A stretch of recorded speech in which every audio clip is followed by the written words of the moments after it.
बिस्मिल्लाहिर्रहमानिर्रहीम, अस्सलाम वालेकुम। मेरा नाम है जावेद, हाजिर हूँ आज एक नई रेसिपी के साथ। आज की जो रेसिपी है वो है तंदूरी चिकन।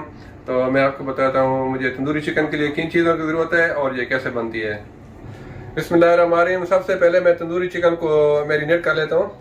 तो सबसे पहले इसमें मैं शामिल करूँगा तकरीबन मेरे पास 2 किलो चिकन है।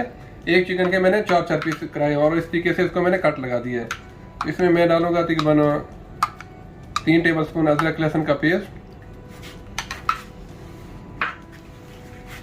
और मेरे पास तकरीबन 1.5 टेबलस्पून है नमक अपने हिसाब से आप कम ज़्यादा कर सकते हैं। और 1.5 टेबलस्पून मेरे पास है लाल मिर्च पाउडर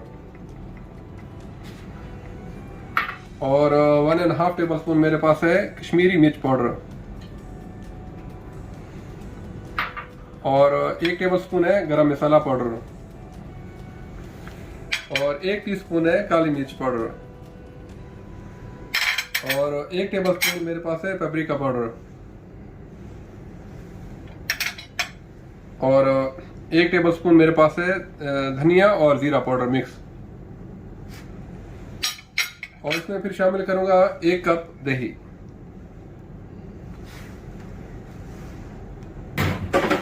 और इसमें मैं शामिल करूंगा तकरीबन 4 टेबलस्पून ऑलिव ऑयल। अगर आप चाहें तो ऑयल में भी बना सकते हैं। तो अभी मैं इसको अच्छी तरह मिक्स करके तकरीबन 2 से 3 घंटे तक मैरिनेशन के लिए छोड़ दूंगा और उसके बाद एक बेकिंग डिश में डाल के इसको मैं बेक करूंगा। अच्छा, चिकन के ऊपर मैंने मसाला लगा दिया, आप देख सकते हैं अच्छी तरह मिक्स कर लिए। तो अभी इसको मैं तकरीबन 2 से 3 घंटे तक रख दूंगा मैरिनेशन के लिए। आप इसको ओवरनाइट भी रख सकते हैं। तो बाद में इसको मैं बेकिंग डिश में डालता हूँ और फिर इंशाल्लाह इसको मैं बेक करूँगा। चिकन को मैंने 3 घंटे मैरिनेट करके इस डिश में लगा दिया, एक बेकिंग डिश है। तो अभी मैं इसको कवर कर दूंगा एल्युमिनियम फॉइल के साथ। इस तरीके से आपने इसको तकरीबन 45 मिनट तक इसी तरीके से पकाना है और फिर इसको 10 मिनट तक फॉइल हटा के ताकि इसके ऊपर अच्छा सा एक कलर आ जाए। अवन को मैंने फिर हीट कर लिया है 180 डिग्री पे। तो अभी इसको मैं सीधा अवन में डाल दूंगा। इसको 45 मिनट तक मैं ऐसे ही पकाऊंगा और जब आखिरी 10 मिनट तक इसको मैं उसके ऊपर फाइल हटा के फिर इसको अच्छा कलर आने तक पकाऊंगा। अल्हम्दुलिल्लाह चिकन अच्छी तरह गल गई है। अभी मैं इसको एक दफ़ा पलट के फिर इसको 10 मिनट तक मैं ओवन में छोड़ दूंगा बगैर फॉइल के, ताकि एक अच्छा सा कलर आ जाए इसके ऊपर। अल्हम्दुलिल्लाह तंदूरी चिकन बिल्कुल रेडी है। तो अभी इसको मैं डिश आउट करके दिखाता हूँ आपको इसकी फाइनल लुक। अगर आप चाहते हैं कि आपकी तंदूरी चिकन में थोड़ा सा बारबेक्यू का टेस्ट आए तो एक जलता हुआ कोयला अंदर डाल दें और उसके ऊपर डालें थोड़ा सा घी और इसको फौरन बंद कर दें इस तरीके से।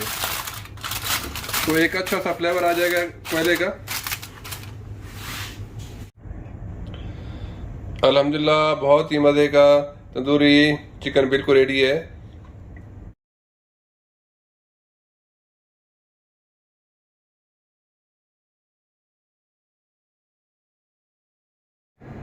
उम्मीद है आप लोगों को तंदूरी चिकन की रेसिपी पसंद आई होगी। अगर पसंद आई तो प्लीज़ मेरे चैनल को सब्सक्राइब कर दीजिएगा, लाइक कीजिएगा। इंशाल्लाह जल्द मिलूंगा एक नई रेसिपी के साथ।